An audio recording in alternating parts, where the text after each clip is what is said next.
মকদেস খারাব ইয়াসরিব, বাইতুল মকদেসের আবাদ হওয়া মদিনার ধ্বংস হওয়া।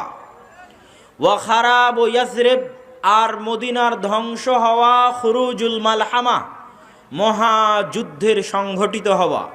ওয়া খুরুজুল মালহামা ফাতহ কুস্তুনতুনিয়া, আর মহাযুদ্ধ আরম্ভ হওয়া মানে কুস্তুনতুনিয়া বিজয় হওয়া। ওয়া ফাতহ কুস্তুনতুনিয়া খুরুজুদ দাজ্জাল, আর কুস্তুনতুনিয়া বিজয় হওয়া মানে দাজ্জাল বের হওয়া।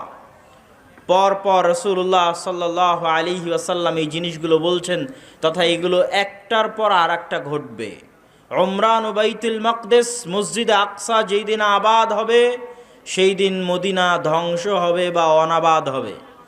যেই দিন মদিনা অনাবাদ হবে সেই দিন পৃথিবীতে বড় বড় যুদ্ধ সংঘটিত হবে। যেই দিন পৃথিবীতে